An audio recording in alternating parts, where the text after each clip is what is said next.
¿Tú sabes qué es un horno? Un horno es el reactor o equipo donde mediante la aplicación de energía tiene lugar a reacciones físico-químicas. Ahora, ¿cuántos tipos o cómo se clasifican estos hornos? Hay 3 tipos. El primero es el horno calentado interiormente. Estos hornos son aquellos en los cuales la flama o el calor de los productos de combustión tiene contacto directo con el material que debe ser calentado. Estos hornos utilizan combustibles sólidos, líquidos y gaseosos. Tenemos varios ejemplos,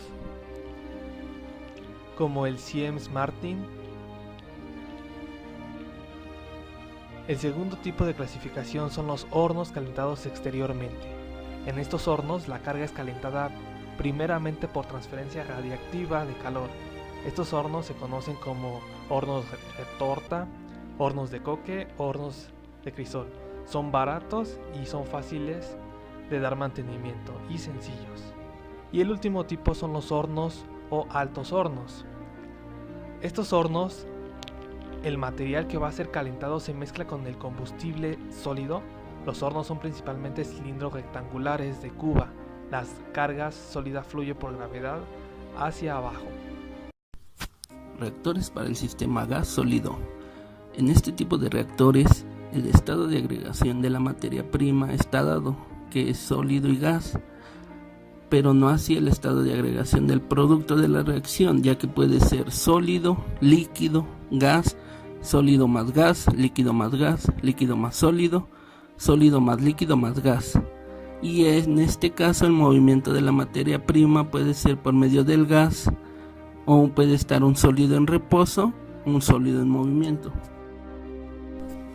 En un lecho fijo, el sólido no tiene movimiento. La reacción transcurre de manera intermitente y este tipo de reacción se utiliza para tratamiento de pequeñas cantidades. El transporte se puede realizar de manera mecánica, que puede ser por una banda Sinter o a través del efecto de la fuerza de gravedad. Por ende, la alternativa es utilizar un lecho fluido, donde debido a la influencia del flujo gaseoso tiene lugar el movimiento de los sólidos. En un lecho fijo, el flujo del gas puede ser superficial o a través de las partículas. Los equipos que se utilizan en este tipo de lechos son los hornos de hogar múltiple, el horno giratorio, horno de cuba, tostador de parrilla, entre otros. El movimiento del sólido es mecánico o utilizando la fuerza de gravedad. El tamaño de partícula puede ser muy grande. El tiempo de residencia del sólido son unas horas o incluso días. El tiempo de residencia del gas son unos cuantos segundos. La transferencia de calor y masa es relativamente poco. El incremento de temperatura puede ser medio, incluso malo. En un lecho fluido, los reactores deben de ser de lecho fluidizado o lecho fluidizado circulante. El movimiento del sólido es a través de la gravedad o por el flujo del gas. El tamaño de partícula es mediano o muy pequeño. El tiempo de residencia del sólido pueden ser unos minutos o incluso horas. La residencia del gas solo son unos segundos. La transferencia de calor y masa es alto y muy alto, y el incremento de temperatura es muy bueno. Es de vital importancia el proceso de secado de concentrados o de productos de precipitación, en donde se tiene una transferencia de masa y de calor, y el calor necesario para la evaporación del agua es transferido por el aire caliente. El secado es más rápido entre mayor sea la temperatura del aire y menor su humedad, y de preferencia se debe de tener una pequeña altura de la carga. Para esto se utiliza el horno giratorio, donde el gas es conducido sobre la superficie de la carga. La carga cae en un tubo giratorio ligeramente inclinado. La inclinación y giro producen un transporte de la carga y se asemeja la carga como si tuviéramos un molino de bolas. En realidad se trata de un reactor con flujo cruzado debido al movimiento perpendicular de las partículas con respecto a un flujo horizontal de los gases. Tostación es un proceso al cual se someten a los sulfuros metálicos. Consiste en el calentamiento del mineral con la presencia del oxígeno, aire, lo cual lleva a la formación de un óxido del metal que queda en estado sólido y de dióxido de azufre en estado gaseoso. Este gas puede ser utilizado después para la fabricación de ácido sulfúrico para evitar contaminación del medio ambiente. Para este proceso se utiliza el horno de hogar múltiple, el cual consiste en 8 o 10 pisos en forma circular, y el movimiento del concentrado se lleva por brazos en forma de peine, en donde se tiene un movimiento en forma de espiral de afuera hacia adentro y en el hogar inmediato inferior de adentro hacia afuera. Cada hogar tiene su correspondiente orificio a través del cual el concentrado pasa de un hogar a otro. El hogar superior está abierto y sirve para el secado de concentrados. A la mitad del horno cilíndrico gira el eje con los brazos. La flecha y los brazos son enfriados con aire. El control de la temperatura en cada hogar se logra regulando la entrada de aire. Reactores para el paso de gas a través de sólidos. Reactores donde el gas pasa a través del sólido están condicionados a la resistencia que opone el sólido al flujo. La pérdida de presión en una cama de carga formada por esferas del mismo tamaño, a través de la cual fluye un gas, está dada por la siguiente fórmula, en donde psi es el número de resistencia, epsilon es el grado de huecos, se calcula también la densidad del gas, y W es la velocidad del flujo en los espacios vacíos de la carga, D minúscula es diámetro de la esfera y H es la altura de la cama. Para el grado de hueco se utiliza esta fórmula, en donde Bs es el volumen y V es el volumen de la carga. El número de resistencia psi se calcula a través del número de Reynolds. La pérdida de presión es proporcional a la altura de la cama e indirectamente opera de la cama de sólidos. La velocidad de flujo de los gases va al cuadrado en la ecuación. Para esferas del mismo tamaño, el grado de huecos es 0.38. Si se mezclan dos diferentes diámetros de esferas, disminuye el número de huecos. Todos esos factores incrementan la presión.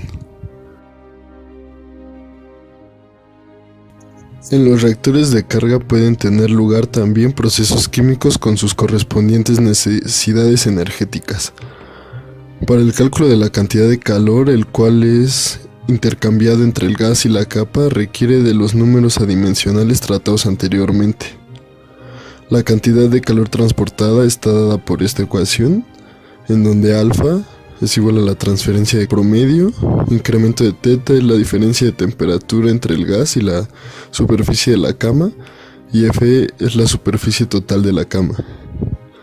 El número de transferencia de calor depende de la velocidad del flujo y algunas propiedades físicas del gas, como también de la forma, tamaño de partícula y ordenamiento de las partículas.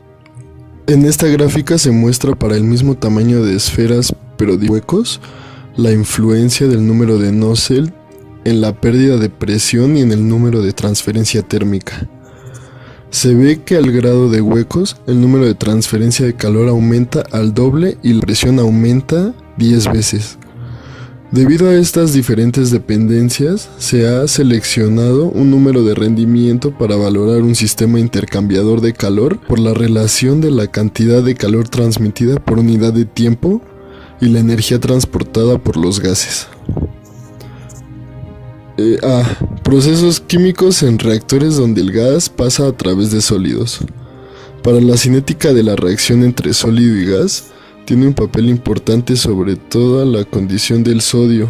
En esta figura se representan tres procesos para la reducción de mineral de hierro con hidrógeno. La velocidad de reacción está determinada por las reacciones en los límites de fase y la velocidad de difusión en los poros del sólido. En esta gráfica se muestran las diferentes trayectorias de reacción de acuerdo a si su velocidad es determinada por la velocidad de reacción, la transferencia de masa o la difusión. Se muestra el desarrollo de un frente de reacción en una partícula esférica. La ordenada es la distancia de la superficie y la abscisa es el cociente del tiempo real y el tiempo total hasta el final de la reacción. Procesos de horno de Cuba. Existen dos tipos de reactores, los que a la entrada y salida forman un sistema gas sólido y los que a la salida el producto se presenta en forma líquida. Para los primeros se consideran dos procesos en metalurgia: calcinación de carbonato de calcio, dolomito magnesita y la tostación del carbonato de hierro. El horno de cuba está formado por un cilindro vertical.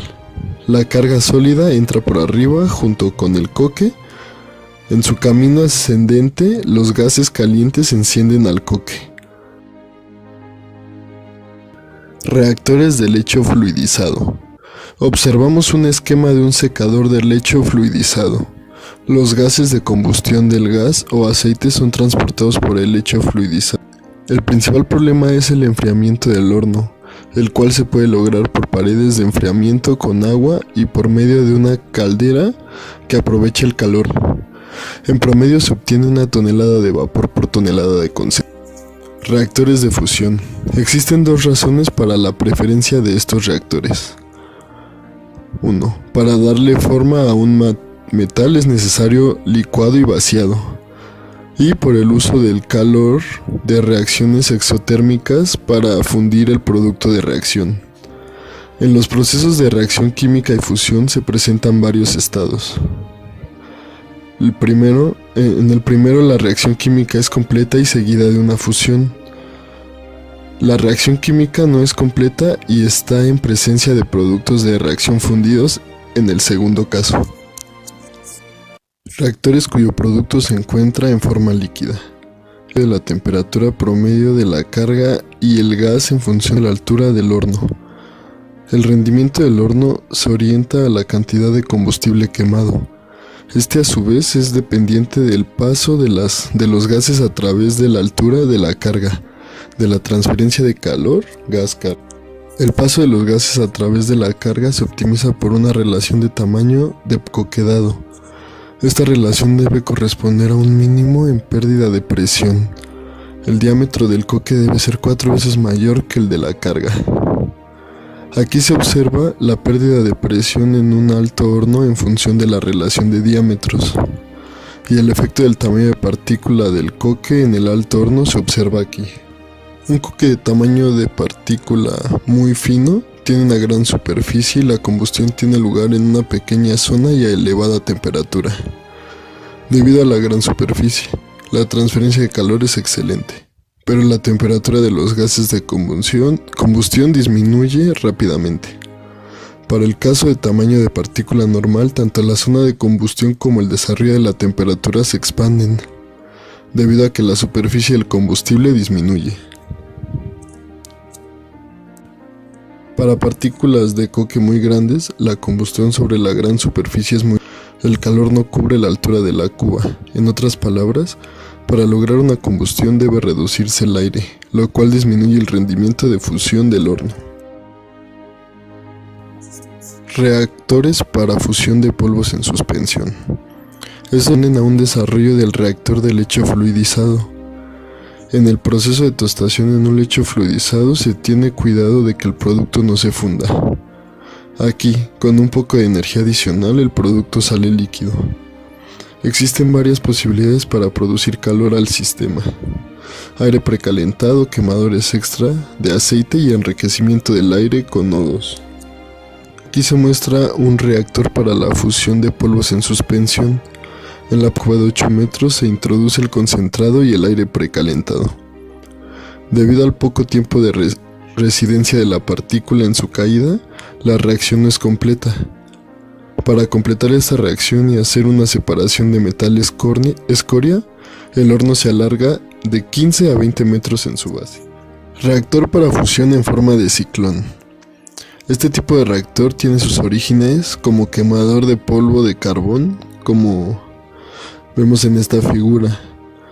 El aire y el polvo de carbón no entran de forma tangencial, sino a lo largo de una secante, con un movimiento en forma de espiral, logrando así una combustión completa. El calor desprendido en un pequeño volumen da lugar a temperaturas muy elevadas, al grado de fundir las cenizas de carbón. En su parte inferior no tiene material refractario, sino tubos enfriados por agua, sobre los cuales se forma una película delgada de escoria que los protege contra la corrosión y erosión.